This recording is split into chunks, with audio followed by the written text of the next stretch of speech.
Next part start करते हैं। इसमें सबसे पहले हमें क्या डिस्कस करना है, टाइप्स ऑफ केमिकल रिएक्शंस। ठीक है, तो अलग अलग टाइप के हमारे रिएक्शंस होते हैं। जानते हो कौन कौन से टाइप्स ऑफ रिएक्शंस होते हैं?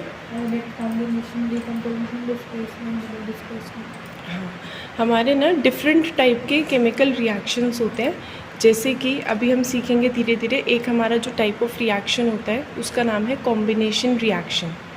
ठीक है, कॉम्बिनेशन के अलावा जो हमको फोकस करना है, combination, decomposition, displacement, double displacement, और एक और सीखेंगे वो है रिडॉक्स रिएक्शन। इन सारे रिएक्शंस को हम इस चैप्टर में डिस्कस करेंगे, रिडॉक्स।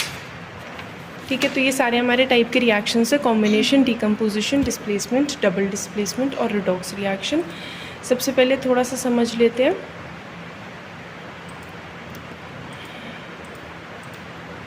कि केमिकल रिएक्शन में याद रखना, कोई भी सब्सटेंस जो है ना ही बनता है, कोई भी एटम जो है वो ना ही क्रिएट होता है ना ही डिस्ट्रॉय होता है। मतलब अगर हमें कोई एटम रिएक्टेंट साइड दिख रहा है तो वो हमें प्रोडक्ट साइड भी दिखेगा। कभी भी ऐसा नहीं होगा, जैसे अगर मैं कहूँ कि बताना ज़रा Na+H2O क्या देता है, तो ये हमें देगा NaOH। H2O को पता है क्या कंसिडर करा करो, HOH कंसिडर करा। अब H के अलावा OH मेटल के पास गया और बन गया हाइड्रोजन गैस। मतलब जो जो यहाँ दिख रहा था ना, जैसे यहाँ NaH और O दिख रहा था, तो यहाँ भी NaH और O ही दिखेगा। ऐसा नहीं होगा कि यहाँ पे Cl था और यहाँ पे Cl अब नहीं है, या यहाँ पे Cl नहीं था अब यहाँ पे Cl है। मतलब एटम्स जो है ना वो सिर्फ रीअरेंज कर लेते हैं, अपनी पोजीशंस को इधर उधर कर लेते हैं। कभी भी एटम ना ही क्रिएट होता है, ना ही एटम अपने आप आता है, ना ही ख़त्म होता है। बस वो क्या करते हैं, अपनी पोजीशंस वगैरह एक्सचेंज कर लेते हैं, इधर उधर हो जाते हैं। ठीक है,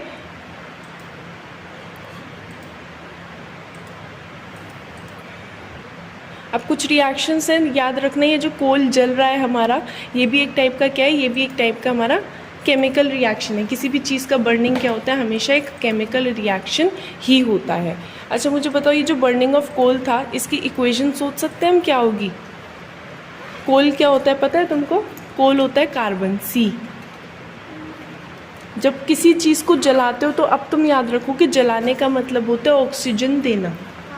ऑक्सीजन दे दिया तो C+O2 क्या देता है, CO2। कोई कहे कि बर्निंग ऑफ कोल की इक्वेशन बताओ, तो ये बर्निंग ऑफ कोल की इक्वेशन है। किसी भी चीज़ को अगर हम जलाते हैं ना तो हमेशा क्या होता है, उसका ऑक्सीडेशन हो जाता है और CO2 तो बनता ही बनता है। जैसे CH4 को जलाओगे, अगर CH4 को जलाने का मतलब वही ऑक्सीडाइज करते तो क्या बनता, CO2, और इसमें H2O भी बनता, क्योंकि हाइड्रोजन है ना, हाइड्रोजन की वजह से पानी बनेगा। सोचो सिर्फ CO2 बनता तो क्या होता, वही वाली बात आ जाती कि हाइड्रोजन कहाँ एडजस्ट हुआ फिर। ठीक है, मतलब हर चीज़ क्या करती है, जितने एटम्स यहाँ दिखेंगे उतने ही एटम्स इधर भी होंगे। ऐसी फॉर्मेशन ऑफ वाटर, मुझे बताओ ये जो वाटर फॉर्म होता है इसकी इक्वेशन पता है तुमको? हाइड्रोजन और ऑक्सीजन मिलता है और क्या बन जाता है, पानी बन जाता है। पानी बनाने की फॉर्मेशन क्या है, H2+O2 गिव्स H2O। तो ये पानी बनाने का फॉर्मूला है ना।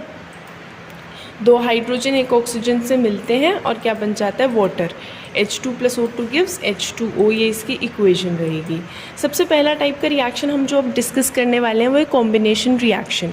कॉम्बिनेशन रिएक्शन ऐसा रिएक्शन होता है, अ रिएक्शन इन विच 2 और मोर सब्सटेंसेस क्या होते हैं, 2 और मोर कंपाउंड्स। कंपाउंड भी हो सकते हैं, एलिमेंट भी हो सकते हैं, कोई दिक्कत नहीं है। एलिमेंट्स या फिर compounds combine to form a single substance. इसको हम क्या कहते हैं, इसको हम कहते हैं कॉम्बिनेशन रिएक्शन, जिसमें 2 या 2 से ज़्यादा सब्सटेंसेस कंबाइन करते हैं और एक ही चीज़ बन जाती है। ठीक है, याद रखना ये जो कॉम्बिनेशन रिएक्शन है आर ऑलवेज एक्सोथर्मिक। ये कैसे रिएक्शंस होते हैं, एक्सोथर्मिक होते हैं। अब ये एक्सोथर्मिक क्या होता है, एक्सो मतलब एग्जिट, थर्मो मतलब हीट। ऐसे रिएक्शंस जिसमें हीट एग्जिट होती है, ऐसे रिएक्शंस जिसमें क्या होती है, हीट एग्जिट मतलब हीट इवॉल्व होती है। और हीट इवॉल्व होगी ना तो ये गरम गरम सा लगेगा, हॉट लगेगा। ठीक है, अगर तुमने 2 टेस्ट ट्यूब्स मिलाया और तुम्हें गरम गरम लग रहा है, इसका मतलब वो एक्सोथर्मिक है, इसका मतलब वो कॉम्बिनेशन है। जैसे एग्जांपल डिस्कस करते हैं, CaO जानते हो ये क्या होता है? ये होता है लाइम। CaO में हम H2O डाल रहे हैं, H2 होता है वाटर, दोनों के मिलने से बनता है CaOH होल ट्वाइस, इसको कहते हैं लाइम वाटर। तो ये एक टाइप का क्या है? ये एक टाइप का कॉम्बिनेशन। और कॉम्बिनेशन कैसा होता है? कॉम्बिनेशन होता है हमेशा एक्सोथर्मिक रिएक्शन होते हैं। तो कॉम्बिनेशन में कोई दिक्कत तो नहीं है, ऐसे रिएक्शन जिसमें 2 या 2 से ज़्यादा सब्सटेंसेस कंबाइन करके एक सिंगल सब्सटेंस बनाते हैं। और कोई इक्वेशन सोच सकते हैं हम, बिल्कुल सोच सकते हैं, C+O2 गिव्स अ CO2। और कोई इक्वेशन? Fe+S gives हाँ, Fe+S गिव्स FeS। एक और इक्वेशन कर सकते हैं हम, CaO+CO2। तुम्हें पता है जैसे किसी का CO3 CO2 देता था, वैसे ही किसी का CO2 उसका वापस CO3 दे देता है, मतलब ये CaCO3 बनाएगा। क्या बनाएगा? ये CaCO3, है ना। तो ये सारे हमारे कॉम्बिनेशन रिएक्शन हो सकते हैं। एक वो भी है अपना पानी, H2+O2 गिव्स H2O। अमोनिया की भी याद कर सकते हो अगर पॉसिबल है तो, N2+H2 गिव्स NH3। याद रखना, इस NH3 का अलग सा नाम है अमोनिया, इसको ही हम अमोनिया कहते हैं, है ना। तो ये हमारे कैसे रिएक्शंस है? ये हमारे कॉम्बिनेशन रिएक्शन है, ऐसे रिएक्शन जिसमें 2 या 2 से ज़्यादा सब्सटेंसेस कंबाइन करके एक सिंगल सब्सटेंस दे। याद रखना ये एक्सोथर्मिक होते हैं, मतलब इन रिएक्शन में हीट इवॉल्व होती है। इसमें क्या होती है? हीट इवॉल्व होती है। जैसे ये इसका बेसिक इक्वेशन क्या होगा? A+B gives AB। 2 या 2 से ज़्यादा सब्सटेंसेस कंबाइन करें। अच्छा देखो, अब हमने क्या करा है, कैल्शियम ऑक्साइड को वाटर में डाला है। मुझे बताना कैल्शियम ऑक्साइड क्या होता है? CaO। वाटर क्या होता है? H2O। इसको पता है हम लाइम कहते हैं, इसको हम वाटर कहते हैं, और दोनों के मिलने से लाइम वाटर बनेगा, CaOH होल ट्वाइस, इसको लाइम वाटर कहते हैं। ये कैसा रिएक्शन है? कॉम्बिनेशन। कॉम्बिनेशन कैसा होता है? एक्सोथर्मिक। एक्सोथर्मिक मतलब इसमें क्या होगी? हीट इवॉल्व होगी, इसमें हीट निकलेगी। देखो हमने दोनों केमिकल्स को मिलाया और जब हमने इसका टेम्परेचर चेक करा तो टेम्परेचर क्या हो गया? बढ़ गया। इसका मतलब ये रिएक्शन एक्सोथर्मिक है, ठीक है। अच्छा एक बात याद रखना, ये जो स्लेकेड लाइम है ना, इसको हम वाइट वॉशिंग के लिए भी यूज़ करते हैं। इस रिएक्शन को हम वाइट वॉशिंग के लिए यूज़ करते हैं, पता है तुम्हें? जो वाइट वॉश करते हो तो वाइट वॉश करते हो CaO का यूज़ करके। CaO क्या है? चूना। चूने में पानी डाला तो बन जाता है CaOH होल ट्वाइस। अब क्या होता है, ये जो CaOH होल ट्वाइस है, वेरी गुड, ये हमारे एटमॉस्फेरिक CO2 से रिएक्ट करके बना देता है CaCO3 और पानी भी बनता है। ये जो CaCO3 है ना, ये मिल्की सब्सटेंस है, यही हमारे दीवारों को वाइट फिनिश देता है। ये CaCO3 बहुत सारी चीज़ों में प्रेजेंट है, जो भी तुम मिल्की मिल्की सा देखते हो, मिल्की मिल्की सा, जैसे एग का जो शेल होता है, तुम्हारे जो दांत होते हैं, टीथ, तुम्हारी जो बोन्स हैं, जो तुमने सी शेल्स देखे होंगे, सी शेल्स, है ना। और क्या होता है? मार्बल होता है, मार्बल। तुम्हारा ताजमहल का फॉर्मूला भी यही है, ठीक है। ये जो सारी चीज़ें होती हैं इनका फॉर्मूला CaCO3 रहता है ना। तो ये जो वाइट फिनिश आता है वो किसका आता है? वो CaCO3 का आता है। और धीरे धीरे ये जो पानी है ये सूख जाता है ना। कैल्शियम हाइड्रोक्साइड कार्बन डाइऑक्साइड से रिएक्ट करके क्या बनाता है? कैल्शियम कार्बोनेट बनाता है, कैल्शियम कार्बोनेट। ये जो कैल्शियम कार्बोनेट है 2-3 दिन लेता है सूखने के लिए, क्योंकि पानी भी तो बन रहा है। वो पानी क्या होगा? वो पानी फिर सूखेगा, है ना। फॉर्मूला क्या होता है मार्बल का? मार्बल का फॉर्मूला होता है CaCO3। इक्वेशन तो समझ ही गए हम लोग, इस इक्वेशन में कोई प्रॉब्लम नहीं है। अच्छा अब कुछ रिएक्शन एक्सोथर्मिक समझ लेते हैं। एक्सोथर्मिक ऐसे रिएक्शन होते हैं जिसमें हीट इवॉल्व होती है, जिसमें हीट क्या होती है? इवॉल्व। याद रखना कॉम्बिनेशन रिएक्शन और, है ना, कॉम्बिनेशन रिएक्शन, और एक होता है कंबशन रिएक्शन। ये क्या क्या बोला मैंने? एक तो कंबशन, कंबशन होता है किसी को जलाना। अगर हम किसी भी चीज़ को जला रहे हैं या फिर हम 2 चीज़ों को मिला रहे हैं, तो ऐसे रिएक्शंस हमेशा क्या होते हैं? एक्सोथर्मिक ही होते हैं। कंबशन समझते हो? किसी भी चीज़ को जला दो, C को जलाओगे CO2 बनेगा, CH4 को जलाओगे CH4+O2 क्या बनेगा? CO2+H2O, ठीक है। अगर मैं C2H6 को जलाती तो भी यही बनता, CO2+H2O। अगर मैं C6H12O6, ये पता है क्या है? ग्लूकोज, खाना है ये तुम्हारा, ग्लूकोज को जलाते तो भी क्या बनता, CO2 और H2O। ये वाला स्पेशल रिएक्शन है, इसको पता है हम रेस्पिरेशन में यूज़ करते हैं, सांस लेने में यही इक्वेशन यूज़ होती है। सांस लेते वक्त हम क्या करते हैं, अपने फूड को ऑक्सीडाइज करके CO2 और वाटर बनाते हैं, CO2 बाहर एक्सेल हो जाती है, हाँ एनर्जी रिलीज़ हो रही है, तभी तो एक्सोथर्मिक है। इस रिएक्शन में क्या होता है, एनर्जी इवॉल्व होती है, इसलिए तो हम इसे क्या कहते हैं, एक्सोथर्मिक रिएक्शन कहते हैं। कोई तुमसे पूछे रेस्पिरेशन एक्सोथर्मिक क्यों है, तो बता पाओगे? रेस्पिरेशन एक्सोथर्मिक इसलिए क्योंकि हम उसमें फूड को ऑक्सीडाइज करके CO2 H2O बनाते हैं, और इस रिएक्शन में एनर्जी इवॉल्व होती है, और उस एनर्जी को हमारी बॉडी यूज़ भी करती है। क्योंकि एनर्जी इवॉल्व हो रही है, इसलिए हम इस रिएक्शन को एक्सोथर्मिक रिएक्शन कहते हैं। ठीक है, देखो हम मीथेन को जला रहे हैं, बताना CH4+O2 क्या देगा, CO2+H2O। हीट मतलब एनर्जी भी निकलेगी, बैलेंस करना तो हमको आता ही है। ठीक है, रेस्पिरेशन भी एक्सोथर्मिक है। रेस्पिरेशन में क्या होता है, C6H12O6 जो तुमने फूड खाया है उसको ऑक्सीडाइज करके CO2 और H2O बनता है, इसमें भी एनर्जी इवॉल्व होती है। अच्छा, इसकी ना बैलेंस्ड इक्वेशन याद कर लेना, बस बैलेंस्ड इक्वेशन में 3-6 आते हैं। ठीक है, C6H12O6 के अलावा 3 जगह 6 आ जाते हैं, तो ये फिर हमारी इक्वेशन बैलेंस हो जाती है ना। अब हमारा अलग सा रिएक्शन है एंडोथर्मिक। एंडोथर्मिक जस्ट उसका ऑपोजिट, एंडो का मतलब होता है अंदर आना, एंटर करना, एंडो मतलब एंटर। इसमें क्या होती है, हीट एंटर होती है, मतलब हीट एब्जॉर्ब होती है। ये ऐसे रिएक्शन है जिसमें हीट एब्जॉर्ब होगी। अब हीट किस में एब्जॉर्ब होगी, जैसे कॉम्बिनेशन एक्सोथर्मिक था, वैसे एक होता है डीकॉम्पोजिशन। कॉम्बिनेशन में 2 चीज़ें मिल रही थी, डीकॉम्पोजिशन में चीज़ें टूटेंगी।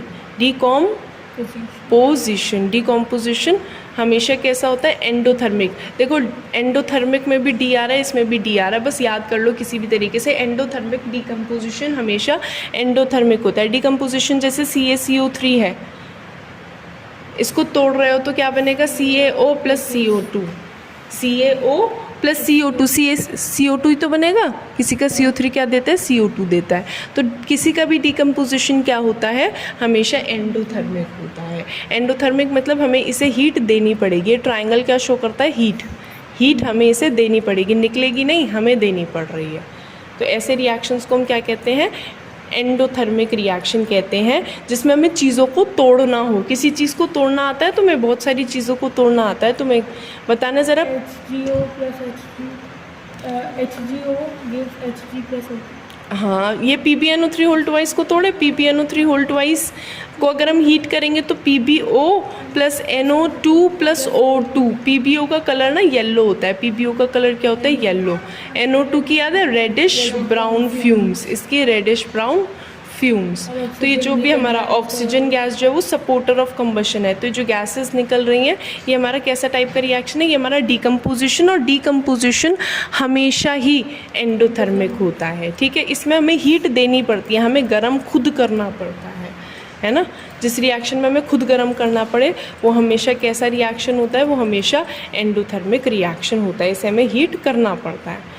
देखो डीकम्पोजिशन की बात कर रहे हैं, डीकम्पोजिशन में क्या ये AB है, AB टूट गया, A में अलग B में अलग, कॉम्बिनेशन का जस्ट उल्टा है ये, है ना, जिसमें एक सब्सटेंस क्या करता है, a single substance decompose to form 2 और मोर सब्सटेंस। डिकम्पोजिशन को कैसे डिफाइन करेंगे, अ रिएक्शन, है ना, a reaction in which a compound decompose या break, है ना, a compound decompose into 2 or more simpler substances, into 2 or more simpler substances। इसको हम क्या कहते हैं, इसको हम कहते हैं डीकम्पोजिशन रिएक्शन। ठीक है, इसको ये हम डीकम्पोजिशन रिएक्शन कहते हैं। अच्छा, हमने एक बात डिस्कस करी थी, वो बात ये थी कि एक चीज़ था C6H12O6, ये हमारा फूड था, इसको हम ऑक्सीडाइज कर रहे थे, बन रहा था CO2 और H2O। ये हमारी इक्वेशन है रेस्पिरेशन की, इसमें हीट निकल रही थी, इसलिए ये एक्सोथर्मिक था। अगर मैं इसका ऑपोजिट कर दूं कि CO2 और H2O मिला और बन गया C6H12O6 और ऑक्सीजन निकल गया, ये रिएक्शन है हमारा, प्लांट करता है ये कि CO2 H2 मिलाकर फूड बना देता है, ये प्लांट करता है, और इसको हम कहते हैं फोटोसिंथेसिस। क्या कहते हैं इसको हम, फोटोसिंथेसिस। और ये रिएक्शन एंडोथर्मिक होता है, इसमें हमें हीट देनी पड़ती है। हम क्या, सन देता है हीट, है ना, सनलाइट के फॉर्म में इसमें हीट जाती है, इसलिए हम इस रिएक्शन को एंडोथर्मिक रिएक्शन कहते हैं। कोई तुमसे पूछे फोटोसिंथेसिस एंडोथर्मिक क्यों है, तो तुम ये बोलोगे कि उसमें CO2 H2O मिलकर ये बनता तो है, लेकिन इसमें सनलाइट अब्जॉर्ब हो रही है, इसमें हीट अब्जॉर्ब हो रही है। और हीट जब अब्जॉर्ब होती है, एनर्जी जब अब्जॉर्ब होती है, तो ऐसे रिएक्शन को हम एंडोथर्मिक रिएक्शन कहते हैं। इक्वेशन ज़रूर लिख लेना अगर ऐसा टाइप का क्वेश्चन आता है तो। कैल्शियम कार्बोनेट को हीट कर रहे हैं, कैल्शियम कार्बोनेट वही अपना CaCO3, इसको हम क्या कर रहे हैं, हीट। क्या होगा, CaO अलग, CO2 अलग, है ना। कैल्शियम कार्बोनेट को हम हीट कर रहे हैं। CaCO3 को हीट करा है, CO2 निकलेगा। किसी को याद है CO2 का test, lime water milky, it turns lime water. Pop sound इसका नहीं है। CO2 क्या करता है, CO2 की खास बातें मैं तुम्हें बता देती हूँ। ये आग बुझा सकता है, फायर एक्सटिंग्विश कर सकता है। तुमको पता है ये जो गैस है ना, ये ब्रिस्क एवोफेसेंस से निकलती है। ब्रिस्क एवोफेसेंस मतलब ये झाग बना के निकलती है। ये जो CO2 है ना, ये लाइम वाटर को मिल्की कर सकता है, lime water milky. Lime water क्या होता है, लाइम होता है CaO, वाटर क्या होता है H2O, दोनों के मिलने से बनेगा lime water, CaOH whole twice. अब क्या कर रहे हैं, lime water CaOH whole twice, इसमें हम CO2 पास कर रहे हैं, तो बनेगा CaCO3। यही मिल्की सब्सटेंस है, मिल्की सा सब्सटेंस है। हाँ, ये फायर एक्सटिंग्विश करने के काम आता है, ये आग बुझा सकता है। जो CO2 है ना, अगर कैंडल है उसे फूंक मारोगे बुझ जाएगा, क्योंकि तुम भी CO2 रिलीज़ करते हो, है ना। और CO2 क्या करता है, आग बुझाता है। CaCO3 को हीट करा तो CaO अलग हो गया और CO2 अलग हो गया, है ना। ये रिएक्शन बताओ कैसा था, डीकम्पोजिशन था, और इसमें हमें हीट देनी पड़ेगी, यानी ये एंडोथर्मिक है, एंडोथर्मिक रिएक्शन है ये। FeSO4 को हीट करने की कोशिश करते हैं, फेरस सल्फेट यानी FeSO4, आयरन सल्फेट भी बोलते हैं इसे। पता है कौन से कलर का होता है, ग्रीन। कैसे कलर का होता है, देखो यहाँ दिखा भी रखा है, ग्रीन कलर का होता है। इसको हीट करेंगे, कलर भी याद करते रहना धीरे धीरे। FeSO4 को हीट करते हैं, Fe2O3 SO2 SO3, रट लो, SO2 SO3, Fe2O3 SO2 SO3। FeSO4 heat करके क्या देता है, Fe2O3 SO2 SO3। FeSO4 green colour का है, और ये जो Fe2O3 है ना, ये रेडिश ब्राउन कलर का है, फ्यूम्स नहीं होती, ये गैस थोड़ी है, ये रेडिश ब्राउन कलर का है ना। ये सॉलिड है ग्रीन कलर का, और ये सॉलिड है रेडिश ब्राउन कलर का। ये दो गैसेस हैं, SO2 SO3, ये क्या है, गैसेस। ठीक है, तो हम इसे हीट कर रहे हैं। ये देखो, ये भी कैसा है, ये भी कैसा है, ये भी डीकम्पोजिशन है, और ये भी एंडोथर्मिक है। डीकम्पोजिशन है और ये भी एंडोथर्मिक रिएक्शन है। FeSO4 को हम हीट कर रहे हैं, मेन इक्वेशन ये है। और क्या बनाता है ये, Fe2O3 SO2 SO3। Fe2O3 का कलर याद कर ही लोगे ना, green. FeSO4 green, Fe2O3 reddish brown. अब लेड नाइट्रेट को हीट करें, लेड होता है PbNO3 होल ट्वाइस। ये इक्वेशन तो बहुत अच्छे से याद हो गई होगी, PbO plus NO2 plus O2। PbO का कलर येलो और NO2 की रेडिश ब्राउन। फ्यूम्स जो होती हैं वो गैस की होती हैं, ठीक है। इसकी है reddish brown fumes, oxygen supporter of combustion है, ये सब बनता है। और क्योंकि इसमें भी चीज़ क्या है, डिकम्पोज हो रही है, और ये कैसा रिएक्शन है, एंडोथर्मिक है। लेड नाइट्रेट को हम हीट कर रहे हैं, तो क्या बनता है, PbO plus NO2 plus O2। Decomposition reaction है। अब डिकम्पोजिशन भी अलग अलग तरीके के होते हैं। एक होता है थर्मल डिकम्पोजिशन। थर्मल डिकम्पोजिशन होता है जिसमें हमें हीट देनी पड़ती है। थर्मल डिकम्पोजिशन क्या होता है, जिसमें हमें हीट देनी पड़ती है। जैसे अब तक हम डिस्कस कर रहे थे, उसमें हमें हीट ही दे रहे थे हम, तो इसलिए उन सबको हम थर्मल डिकम्पोजिशन कहते हैं। ज़्यादातर रिएक्शंस जो होते हैं वो थर्मल डिकम्पोजिशन वाले ही होते हैं।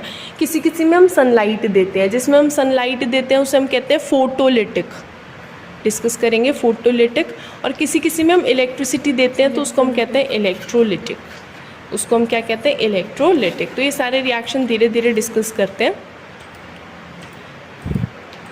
फ़िलहाल तो हम क्या कर रहे हैं, थर्मल डिकम्पोजिशन जिसमें हमें गर्म करना पड़े, है ना। जैसे अभी ये वाला इक्वेशन तो चलो याद मत करना, क्योंकि ये हमारी बुक में नहीं है। हम क्या करते हैं, अगर शुगर को गर्म कर रहे हैं तो कार्बन अलग हो गया और वाटर अलग हो गया, है ना। ये भी एक तरीके का क्या है, डिकम्पोजिशन रिएक्शन है। डिकम्पोजिशन जिसमें हमें हीट करना पड़े वो थर्मल डिकम्पोजिशन होता है। कैल्शियम कार्बोनेट का हीट करना आता है ना तुम्हें, मुझे बताओ कैल्शियम कार्बोनेट याद है, CaCO3 वही CaO प्लस CO2। FeSO4 का याद है, FeSO4 Fe2O3 SO2 SO3 Fe2O3 SO2 SO3, ये भी क्या है, डिकम्पोजिशन का एग्जाम्पल है। लेड नाइट्रेट भी याद है, लेड नाइट्रेट क्या था जल्दी बताओ, PbNO3 होल ट्वाइस वाला, PbNO3 होल ट्वाइस क्या देता था, PbO plus NO2 plus O2। Sugar अगर याद हो पाए तो C12H22O11, गर्म होकर कार्बन अलग पानी अलग। तो ये सारे हमारे रिएक्शन कैसे हैं, थर्मल, थर्मल वाले मतलब जिसमें हमें हीट देनी पड़ती है, ऐसे वाले रिएक्शंस है ये। किसी किसी में हमें सनलाइट देनी पड़ती है। ये जो हमें दिख रहा है ये AgCl हो सकता है या AgBr हो सकता है। याद रखना ऐसे रिएक्शन को हम कहते हैं फोटोलिटिक डिकम्पोजिशन, जिसमें हमें क्या देनी पड़ती है, सनलाइट देनी पड़ती है। जैसे हमारे पास AgCl है, इसमें हम क्या डालेंगे, सनलाइट डालेंगे, तो Ag अलग हो जाएगा, Cl2 अलग हो जाएगा। टूट तो ये भी रहा है, अगर ये टूट रहा है तो क्या है, ये डिकम्पोजिशन है, लेकिन सनलाइट की प्रेजेंस में टूट रहा है इसलिए फोटोलिटिक डिकम्पोजिशन है। अगर हम AgBr को तोड़ते तो क्या होता है, Ag अलग Br2 अलग। याद रखना ये जो दो रिएक्शंस हैं इसे हम ब्लैक एंड वाइट फोटोग्राफी में भी यूज़ करते हैं। ब्लैक एंड वाइट फोटोग्राफी, अब तो कलर्ड फोटोग्राफ्स होती हैं, पुराने ज़माने में क्या होता था, ब्लैक एंड वाइट फोटोग्राफ होती थी, तो उसमें हम इन दोनों केमिकल्स का ही यूज़ करते थे। ब्लैक एंड वाइट फोटोग्राफ होती थी, है ना, ब्लैक एंड वाइट फोटोग्राफ होती थी, तो उसमें हमें यही केमिकल्स यूज़ करते थे, AgCl AgBr। अगर कोई बाई चांस पूछे कि ब्लैक एंड वाइट फोटोग्राफी, तो पहचान जाना यही वाले रिएक्शंस की बात हो रही है, ठीक है। और ये किसके एग्जाम्पल्स हैं, फोटोलिटिक डिकम्पोजिशन के एग्जाम्पल्स हैं। इसमें कुछ ऊटपटांग क्वेश्चन पूछ लेते हैं, कई बार कहते हैं कि AgCl को सनलाइट में क्यों नहीं रखना चाहिए। अगर सनलाइट में रखोगे तो अपने आप टूटने लगेगा, और हम अगर इसे तोड़ना नहीं चाहते हैं तो फिर हम इसे सनलाइट में नहीं रखेंगे। तो ये हो गया हमारा फोटोलिटिक। ज़रा देखते हैं, ये हमारा सिल्वर ब्रोमाइड था, सिल्वर ब्रोमाइड यानी AgBr।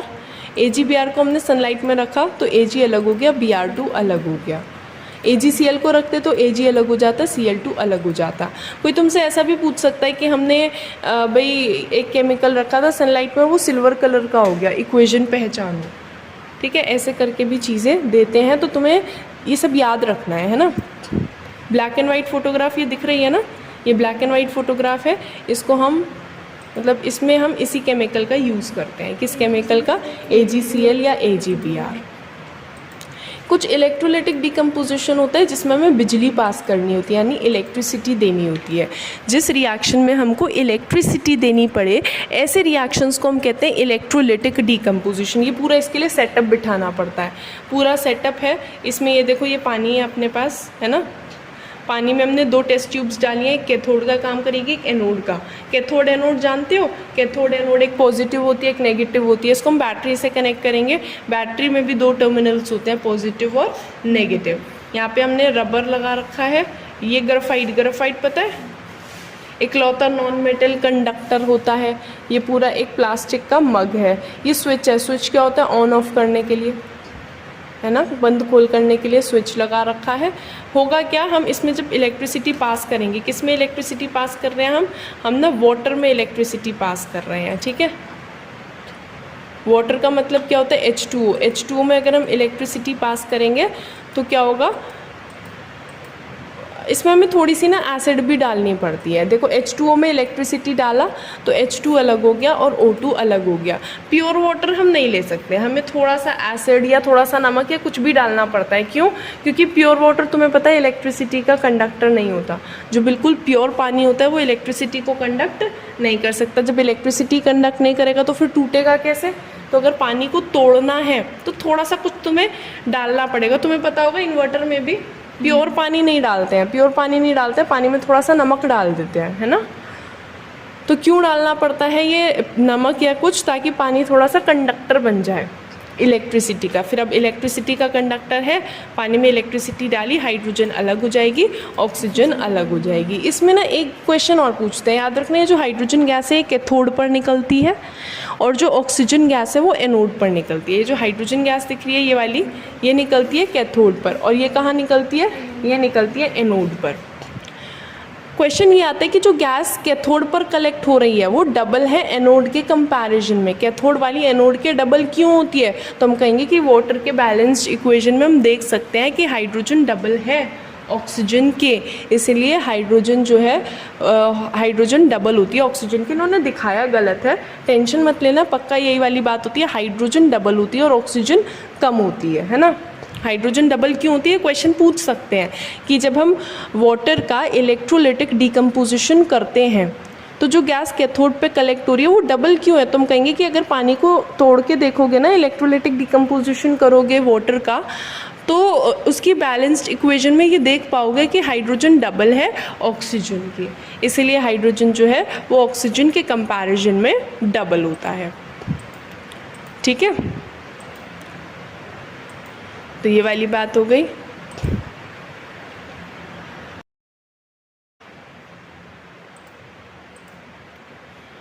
चलो जी, अब हमें ना एक टाइप का रिएक्शन और समझना है, displacement reaction.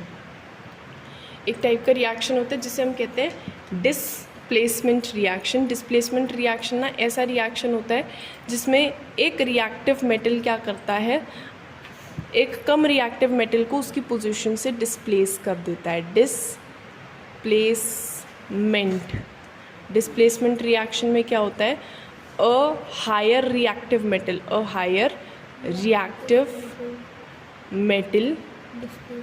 Very good, a higher reactive metal displaces a lower reactive metal from its salt solution। एक हायर रिएक्टिव मेटल क्या करता है, एक लोअर रिएक्टिव मेटल को उसके सॉल्ट सोल्यूशन से हटा देता है। ठीक है, जैसे कि एक ताकतवर चीज़ आई एफी क्या थी, ताकतवर चीज़ थी, वो कॉपर सल्फेट के पास आई। कॉपर अपने सल्फेट के साथ बैठा था, आयरन क्या था, ज़्यादा ताकतवर था, तो आयरन ने कॉपर को हटा दिया और उसकी जगह ले ली और कॉपर को अकेला कर दिया। ऐसे रिएक्शन को डिस्प्लेसमेंट कहते हैं, जिसमें higher reactive metal lower reactive metal को उसके सॉल्ट सोल्यूशन से डिस्प्लेस कर देता है और उसको अकेला कर देता है। अगर कॉपर आता FeSO4 के पास तो वो क्या इसके साथ कुछ कर पाता? नहीं। एक कम ताकतवर मेटल एक ज़्यादा ताकतवर मेटल को कभी भी डिस्प्लेस नहीं कर सकता। एक कमज़ोर, मतलब अगर कोई तुमको हटा रहा है तो वो तुमसे ज़्यादा ताकतवर ही तो है, तभी तो तुमको हटा पाएगा। अगर कोई तुम्हारे पास हल्का फुल्का सा बंदा आ जाए तो वो तो फिर तुमको डिस्प्लेस नहीं कर पाएगा। अब प्रॉब्लम ये है कि हमको कैसे पता लगेगा कि कौन ताकतवर है और कौन कम ताकतवर है। हमको ऐसे पता लगेगा कौन ताकतवर है कौन ताकतवर नहीं है, वो हमें पता लगता है रिएक्टिविटी सीरीज़ के थ्रू। तो एक छोटी सी सीरीज़ जिसमें मेन एलिमेंट्स आ रहे हैं वो याद कर लेंगे। रिएक्टिविटी सीरीज़ ऐसी सीरीज़ होती है जिसमें हम मेटल्स को उनकी इंक्रीजिंग ऑर्डर ऑफ रिएक्टिविटी में अरेंज कर देते हैं। इसमें ऊपर वाले मेटल्स ज़्यादा रिएक्टिव होते हैं और नीचे वाले मेटल्स कम रिएक्टिव होते हैं। याद कर लेंगे, केदार, नाथ, का, माली, आलू ज़रा फीके पकाता है क्यों। केदार मतलब पोटाशियम, केदार, नाथ, का, माली, आलू ज़रा फीके पकाता है क्यों। ठीक है, केदारनाथ का माली आलू ज़रा फीके पकाता है क्यों। ये हमारे मेन एलिमेंट्स हैं, इनसे हमारा सारा काम हो जाएगा। वैसे तो बहुत बड़ी बड़ी सीरीज़ भी तुमको दिख जाएंगी, लेकिन इससे हमारा काम हो जाएगा। ठीक है, इससे हमें पता लग जाएगा जो मेन एलिमेंट्स होते हैं ना यही होते हैं, तो हमें पता चल जाएगा इक्वेशंस में जो हमारे यूज़ होंगे उसमें क्या होगा कि हायर रिएक्टिव मेटल क्या करेगा, लोअर रिएक्टिव मेटल को डिस्प्लेस कर देगा। सबको जानते तो हैं हम, potassium, sodium, calcium, magnesium, aluminium, zinc, iron, lead, PB, hydrogen और कॉपर। केदारनाथ का माली आलू ज़रा फीके पकाता है क्यों। वैसे तो रिएक्टिविटी सीरीज़ काफ़ी बड़ी भी हो सकती है ना, लेकिन ये हमारे मेन एलिमेंट्स हैं और इसे हम इस तरीके से याद कर सकते हैं। हाँ, बहुत सारे और भी होते हैं इनके अलावा। ये देखो, ये बड़ी सी सीरीज़ है, इसमें कौन कौन आ गया? केदारनाथ का माली आलू ज़रा फीके पकाता है क्यों, इसके आगे बस HG AG और AU इन्होंने और लगा दिया है, लेस रिएक्टिव। हाँ, बहुत सारे और दिख जाएंगे तुमको रिएक्टिविटी सीरीज़ में। बहुत बड़ी बड़ी रिएक्टिविटी सीरीज़ भी हो सकती है। तुम्हें पता है इतने सारे मेटल्स हैं, अगर तुम सारे मेटल्स को याद करोगे तो उसका कोई फ़ायदा भी नहीं है, क्योंकि कई मेटल्स तो कंपाउंड बनाते ही नहीं है। गोल्ड का कोई कंपाउंड सुना है तुमने? प्लैटिनम का कोई सुना हो? जब ये यूज़ ही नहीं हो रहे हैं तो फिर इनको याद करने का कोई ऐसा खास फ़ायदा है नहीं, है ना। डिस्प्लेसमेंट रिएक्शन क्या होता है कि कोई किसी के साथ था और कोई अकेला था, लेकिन जो अकेला था वो ताकतवर था, तो उसने क्या करा, ताकतवर वाले ने कम ताकतवर वाले को उसकी जगह से हटाया और उसकी जगह ले ली। ठीक है, ऐसे रिएक्शन को हम डिस्प्लेसमेंट रिएक्शन कहते हैं। हम क्या कर रहे हैं, आयरन को कॉपर सल्फेट में डाल रहे हैं। इक्वेशन पहचान पा रहे हो? आयरन को कॉपर सल्फेट में, कॉपर सल्फेट का कलर होता है ब्लू, ब्लू होता है कॉपर सल्फेट। मिलके क्या बनेगा? FeSO4 और Cu। FeSO4 का कलर, अरे भैया ग्रीन कलर है, इसका कलर है ग्रीन। FeSO4 आयरन सल्फेट का कलर क्या होता है? आयरन सल्फेट का कलर होता है ग्रीन। देखो हमने क्या करा, देखो ग्रीन हो गया ना, पहले ब्लू कलर था और धीरे धीरे क्या हो गया, FeSO4 की वजह से ग्रीन कलर का हो गया है ना। ठीक है, क्योंकि आयरन क्या है, आयरन जो है वो अपने कॉपर से ज़्यादा रिएक्टिव है। अब मुझे बताओ Zn + CuSO4 होता तो क्या बनता? ZnSO4 + Cu। इसमें CuSO4 याद रखना ब्लू कलर का है और ZnSO4 कलरलेस है, तो धीरे धीरे इसका ब्लू कलर कलरलेस बन जाएगा, या ऐसा भी कह सकते हैं कि ब्लू कलर फेड हो जाएगा। ठीक है, इस रिएक्शन में अगर Pb + CuCl2 होता, कोई दिक्कत वाली बात थोड़ी है। PbCl2 + Cu, एक हायर रिएक्टिव मेटल एक लेसर रिएक्टिव मेटल को उसके सॉल्ट सोल्यूशन से डिस्प्लेस कर देता है। एक टाइप का रिएक्शन और समझना है, डबल डिस्प्लेसमेंट। डिस्प्लेसमेंट तो क्या था कि एक अकेला था, अब ये दोनों अपने अपने पार्टनर्स के साथ हैं। जैसे सोडियम के पास सल्फेट है और बेरियम के पास क्लोराइड है, दोनों के पास कुछ ना कुछ है, और अब ये सोच रहे हैं कि एक्सचेंज कर लें। कोई किसी के साथ था, कोई किसी के साथ था, अब ये क्या कर रहे हैं, एक दूसरे से एक्सचेंज कर रहे हैं।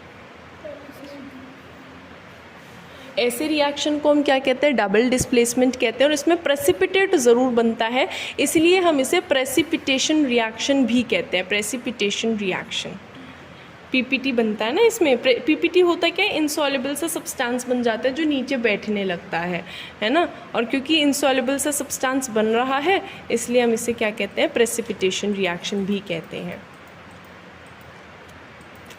ठीक है, जैसे बेरियम क्लोराइड और सोडियम सल्फेट ये लोग मिक्स कर रहे हैं, एक में सोडियम सल्फेट है, एक में बेरियम क्लोराइड है। ये देखो ऐसा सा होता है पीपीटी, नीचे नीचे बैठ सा जाता है, इनसॉल्युबल है ना।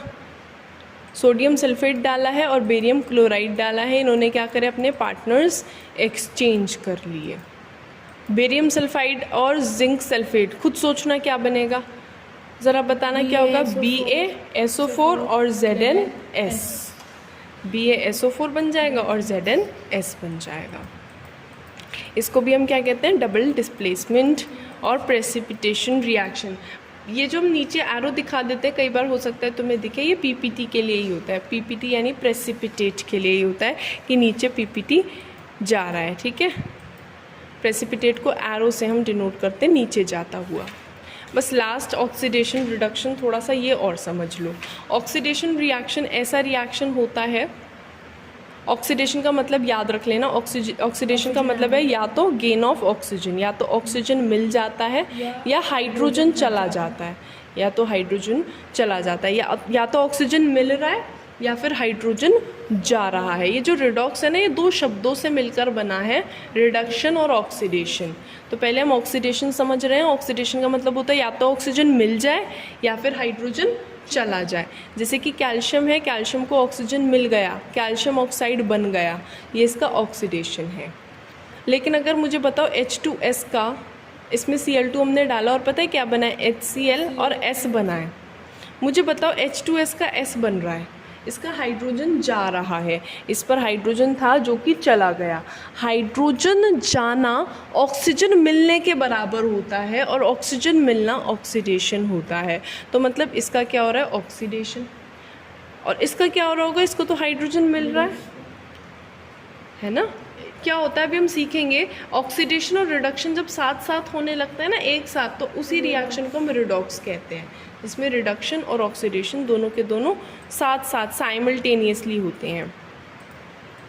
ऑक्सीडेशन का मतलब ये इन्होंने एक एग्जांपल दिया है, इन्होंने क्या करा है, कॉपर को जलाया है। अब किसी को जलाना तो आ गया ना तुम्हें, Cu+O2 गिव्स CuO। CuO का कलर पता है क्या, ब्लैक।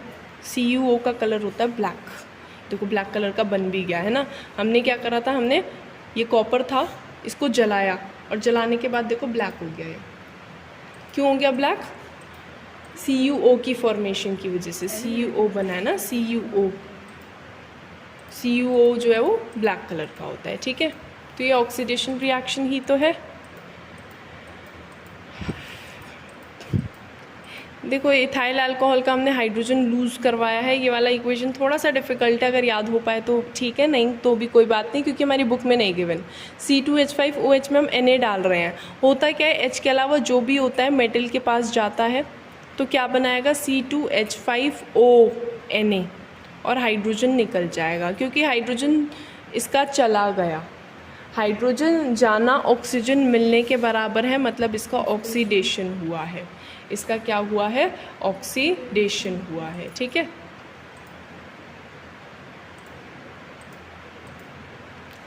रिडक्शन इसका जस्ट ऑपोजिट होता है। रिडक्शन या तो हाइड्रोजन मिल जाए या ऑक्सीजन चला जाए, हाइड्रोजन मिल जाए या ऑक्सीजन चला जाए, इसको हम क्या कहते हैं, रिडक्शन कहते हैं।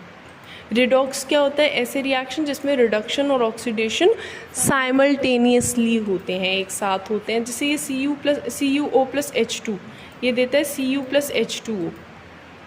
इसमें मेरे को ज़रा देख के बताना, CuO का Cu बन रहा है, इसका ऑक्सीजन जा रहा है तो इसका रिडक्शन है, और इसको तो ऑक्सीजन मिल रहा है तो इसका ऑक्सीडेशन है। साथ में हो रहा है तो रिडॉक्स।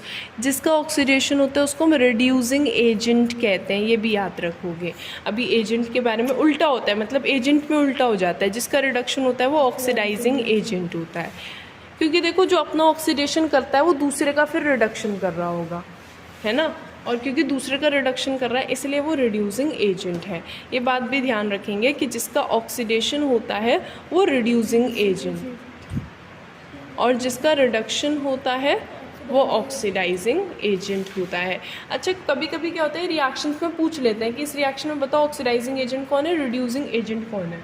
कुछ लोग क्या करते हैं, इसमें ढूंढने लगते हैं। प्रोडक्ट साइड तो हमें देखना तक नहीं है, हमें सिर्फ रिएक्टेंट साइड में बताना है कि कौन ऑक्सीडाइजिंग एजेंट है, कौन रिड्यूसिंग एजेंट है। जैसे अगर मैं पूछूं कि इसमें ऑक्सीडाइजिंग एजेंट कौन है, तो इसमें ऑक्सीडाइजिंग एजेंट है H2O नहीं H2। और ऐसे इसमें रिड्यूसिंग एजेंट कौन है, तो रिड्यूसिंग एजेंट है CuO। मतलब हम सिर्फ रिएक्टेंट साइड ही कोई होता है, जो रिएक्टेंट साइड होता है ना, reactant side left hand side पर, वो ही ऑक्सीडाइजिंग एजेंट या रिड्यूसिंग एजेंट हो सकता है। प्रोडक्ट साइड में कोई कभी भी ऑक्सीडाइजिंग एजेंट या फिर रिड्यूसिंग एजेंट कभी नहीं हो सकता, ठीक है। तो ऐसे रिएक्शन को हम क्या कहते हैं, ऐसे रिएक्शन को हम रिडॉक्स रिएक्शन कहते हैं। अच्छा एक बात और है इस रिएक्शन में, खास बात, ये ब्लैक कलर का था और ये ब्लैक से दोबारा से, है ना, वो ये अपने रेडिश ब्राउन कलर में आ जाएगा, ठीक है।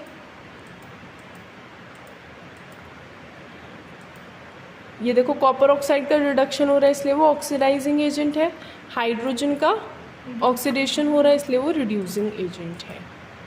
ये देखना ज़रा, एक इक्वेशन है BaSO4 + C gives BaS + CO2।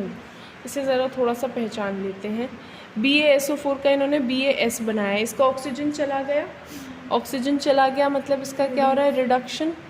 और जिसका रिडक्शन होता है वो क्या होता है, ऑक्सीडाइजिंग एजेंट होता है।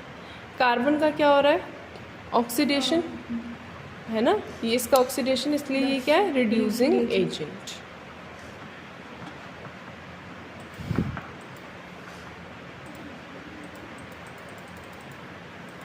ठीक है, इतनी बात ना ऑक्सीडाइजिंग एजेंट और रिड्यूसिंग एजेंट हम ऐसे पहचान लेंगे। इस इक्वेशन में और देख लेते हैं, ZnO + C give Zn + CO।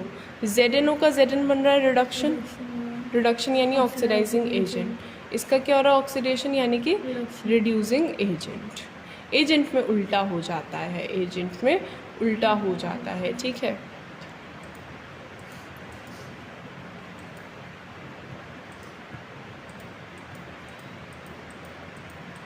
Oxidising agent, reducing agent पहचान लेंगे। एक ये लास्ट इक्वेशन को और देखते हैं इसमें किसका ऑक्सीडेशन किसका रिडक्शन है।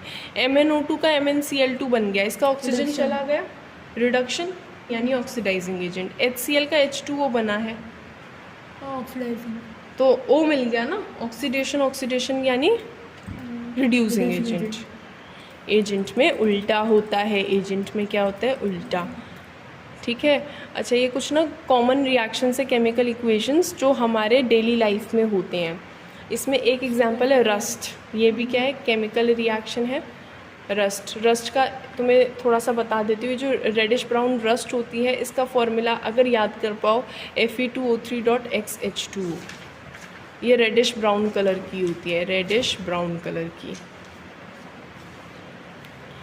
ठीक है। ये भी एक टाइप का ऑब्वियस केमिकल रिएक्शन है और ये कहीं ना कहीं ऑक्सीडेशन ही है ना। याद रखना, करोजन एक टॉपिक होता है। करोजन होता है किसी भी मेटल का एयर और मॉइस्चर की प्रेजेंस में डीके होना यानी ख़राब होना, क्वालिटी उसकी कम हो जाना, डिस्ट्रक्शन होना मेटल का एयर और मॉइस्चर की वजह से, हवा पानी की वजह से मेटल धीरे धीरे ख़राब होने लगता है। इसी को हम करोजन या फिर रस्टिंग आयरन, जब आयरन की होती है तो हम उसे स्पेसिफिकली रस्टिंग कह देते हैं। याद रखना, एक बात याद रखना, 3 है, एक तो आयरन है, एक कॉपर है और एक Ag है, सिल्वर। आयरन तो जब रस्ट होता है ना तो रेडिश ब्राउन कलर का हो जाता है और रस्ट का फॉर्मूला क्या है, Fe2O3.XH2। X मतलब कितना भी पानी हो सकता है, वेरिएबल। कॉपर ना, कॉपर कार्बोनेट की वजह से ग्रीन कलर का हो जाता है, ग्रीन। और सिल्वर ना, सिल्वर सल्फाइड की वजह से Ag2S, ये ब्लैक हो जाता है, ब्लैक, काला। चांदी काली पड़ जाती है, जब चांदी ख़राब होती है तो फिर वो काली पड़ जाती है, ठीक है। देखो कॉपर जो है ना, जब वो रस्ट करेगा तो ग्रीन कलर का हो जाएगा, ऐसा ग्रीन ग्रीन दिखने लगेगा। ग्रीन क्यों, कॉपर कार्बोनेट, कार्बन डाइऑक्साइड से वो रिएक्ट करता है, ठीक है। जो सिल्वर है वो चांदी क्या होती है, काली पड़ जाती है, क्यों, Ag, सिल्वर सल्फाइड की वजह से। खाना अगर हम क्या करेंगे, टिफ़िन में कुछ टाइम छोड़ देंगे तो उस खाने से भी बहुत गंदी स्मेल आने लगती है ना, खाना रैंसिड हो जाता है। इसको हम कहते हैं, छोटा सा टॉपिक है रैंसिड। रैंसिड का मतलब होता है जो हमारा फूड है, फूड वो ऑक्सीडाइज हो गया है, बहुत टाइम तक हमने उसे ऐसे ही रखा तो वो ऑक्सीडाइज हो गया और अब वो फोल स्मेल दे रहा है, गंदी सी स्मेल दे रहा है और फोल टेस्ट भी दे रहा है, गंदा सा टेस्ट भी दे रहा है। ये छोटा सा टॉपिक है, इसको कहते हैं रैंसिडिटी, है ना। रैंसिडिटी क्या होता है कि जब हम फूड को ऑक्सीजन की प्रेजेंस में खुला छोड़ देंगे तो वो धीरे धीरे क्या होने लगेगा, गंदी सी टेस्ट देने लगेगा, गंदी सी स्मेल देने लगेगा। इसीलिए ये जो हमारे चिप्स वगैरह होते हैं, इसको हमें पता है रैंसिडिटी को प्रिवेंट करने के लिए हम एयर टाइट कंटेनर में रखते हैं और वेरी गुड नाइट्रोजन गैस डालते हैं। जो चिप्स है, चिप्स के अंदर हमें कौन सी गैस डालनी पड़ती है, नाइट्रोजन। कभी देखा होगा चिप्स को खोलते हैं बहुत सारी गैस होती है, तो चिप्स के अंदर इतनी सारी नाइट्रोजन हम क्यों डालते हैं, ताकि वो सिले ना, ताकि वो ऑक्सीडाइज ना हो। अगर वो उसमें ऑक्सीजन मिल जाएगा तो फिर वो ख़राब हो जाएगी, ठीक है। कुछ होते हैं एंटीऑक्सीडेंट्स अगर हम यूज़ करेंगे तो भी फूड जो है वो ऑक्सीडाइज नहीं होगा, ख़राब नहीं होगा। या फिर रेफ्रिजरेटर, खाना ख़राब ना हो तो हम क्या करते हैं, उसे फ्रिज के अंदर रख देते हैं। फ्रिज में क्या होता है, टेम्परेचर कम होता है और टेम्परेचर कम होगा तो ख़राब नहीं होगा। और खाने को सनलाइट से दूर रखना चाहिए। कुछ लोग होते हैं खाने को सनलाइट में रख देते हैं कि गर्म हो जाएगा, ऐसा बिल्कुल नहीं है, थोड़े टाइम बाद वो अपने आप ख़राब हो जाएगा। सनलाइट की प्रेजेंस में खाना जल्दी ख़राब होता है, ठीक है। तो ये सब था इस चैप्टर में। पांचों टाइप के रिएक्शंस तो हमको क्लियर हो गए ना। सबसे पहले हमने कॉम्बिनेशन डिस्कस करा था, याद है कॉम्बिनेशन में क्या होता था, 2 और more substances combine to form a single substance. याद है कॉम्बिनेशन रिएक्शन एक्सोथर्मिक था, इसमें हीट इवॉल्व होती थी। एक आध इक्वेशन याद कर ही लोगे, CaO + H2O give CaOH whole twice. इसको लाइम कहते हैं, इसे वाटर कहते हैं, इसे लाइम वाटर कहते हैं, मिल्की होता है ना। ये लाइम वाटर CO2 के साथ मिल्की हो जाता है। CaOH होल ट्वाइस जो है ना, जब इसमें, वैसे तो ये कलरलेस है, लेकिन जब इसमें CO2 डालेंगे तो ये CaCO3 बन जाएगा और पानी बन जाएगा। ये चीज़ मिल्की है। और इसे मत लिख देना भाई कॉम्बिनेशन में, कॉम्बिनेशन का एग्जाम्पल नहीं है। डबल कॉम्बिनेशन नहीं, कॉम्बिनेशन तो नहीं है ये, है ना। मतलब फिट ही नहीं बैठता किसी भी टाइप के रिएक्शंस में, ना इसमें पार्टनर्स एक्सचेंज हो रहे हैं, है ना, कुछ भी नहीं हो रहा है ऐसा खास। तो कॉम्बिनेशन तो ये बिल्कुल भी नहीं है, ठीक है। एक हमने याद करा था डिकम्पोजिशन। डिकम्पोजिशन भी हमने 3 तरीके के पढ़े थे। डिकम्पोजिशन जिसमें एक सब्सटेंस टूट जाता था, एंडोथर्मिक होता था। इसमें या तो हमें हीट देनी पड़ती थी थर्मल, या हमें सनलाइट देनी पड़ती थी फोटोलिटिक, इलेक्ट्रोलिटिक या हमें इलेक्ट्रिसिटी देनी पड़ती थी इलेक्ट्रोलिटिक। तीनों के एग्जाम्पल याद है। थर्मल के तो बहुत सारे हैं। CaCO3 को तोड़ दो, CaO + CO2, या फिर PbNO3 होल ट्वाइस तोड़ दो, PbNO3 होल ट्वाइस टूट कर देता है PbO + NO2 + O2। तो ये सारे एग्जाम्पल हैं थर्मल के। फोटोलिटिक जैसे AgCl, AgBr। AgCl को तोड़ोगे Ag अलग, Cl2 अलग। AgBr को तोड़ोगे Ag अलग, Br2 अलग। इलेक्ट्रोलिटिक में पानी का एग्जाम्पल दिया था, पानी में इलेक्ट्रिसिटी पास करी थी, हाइड्रोजन अलग ऑक्सीजन अलग। ये कैथोड पे निकलता था, ये एनोड पे निकलता था। और ये जो कैथोड पे गैस निकलती है डबल होती है, क्योंकि बैलेंस्ड केमिकल इक्वेशन में हम ऐसा देख सकते हैं। तो ये तो डिकम्पोजिशन था। इसके अलावा हमने एक टाइप का रिएक्शन डिस्कस करा था, डिस्प्लेसमेंट और डबल डिस्प्लेसमेंट, है ना।